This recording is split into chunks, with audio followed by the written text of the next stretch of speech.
آج حالات ہمارے ہیں کیا؟ جو روپیہ گرا ہے ہمارے 3.5 سال میں ڈالر کے مقابلے میں روپیہ گرا تھا 55 روپے 3.5 سال میں.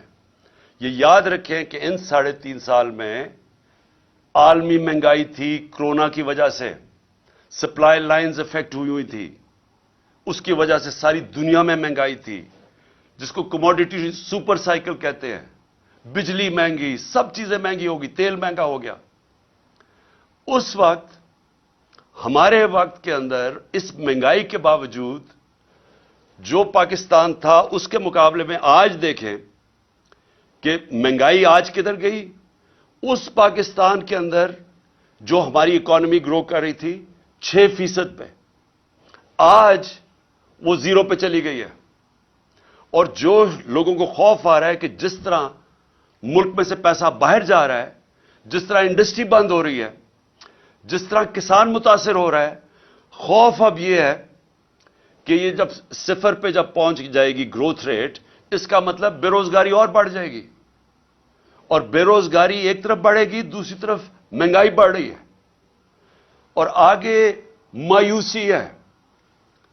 مایوسی ہے کہ 8 لاکھ پاکستانی پروفیشنلز ملک چھوڑ کے باہر چلے گئے. یہ ہے مایوسی کا عالم اس دور میں. دو اور چیزیں میں آپ کو بتا دوں کہ اس دور میں کوئی بڑا مسئلہ نہیں آیا. ہمارے دور میں کرونا آیا جو صدی میں ایک دفعہ اتنا بڑا ایک عذاب آتا ہے. صدی میں ایک دفعہ اس طرح کا ایک سانحہ ہوتا ہے جو ساری دنیا میں کرونا نے دنیا میں جو امپیکٹ کیا. ہمارے دور میں اس کے باوجود ہمارا ملک بھی آگے جا رہا تھا، ہماری معیشت بھی 6% پہ بڑھ رہی تھی. 17 سالوں کے بعد اس طرح اوپر جا رہا تھا. انڈسٹری وہ ریکارڈ پرفارم کر رہی تھی، وہ آگے بڑھ رہی تھی.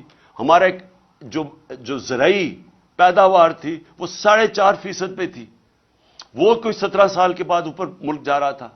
تو جب ملک اوپر بھی جا رہا تھا، روزگار 50 لاکھ نئی نوکریاں ملی ہمارے دور میں. تو اس مشکل حالات کے اندر کرونا کے باوجود، کموڈٹی سپر سائیکل کے باوجود، ہم جب وہ ملک کو سنبھال رہے تھے تو ان کے کون سی قیامت آئی کہ آج پاکستان ادھر آگے کھڑا ہو گیا. آج جو سب سے بڑا مسئلہ ہے کہ آج اگر جس طرح ہم جا رہے ہیں، ابھی مزید اور مہنگائی آنے والی ہے. ابھی یہ جو روپیہ گرا ہے، حال ہی میں جو روپیہ ابھی اور گرا ہے، اس کا بھی اور امپیکٹ پڑے گا. اور بھی تیل اور پٹرول اور مہنگے ہونے لگے، اور یہ مزید اور ہم دل میں دھستے جائیں گے.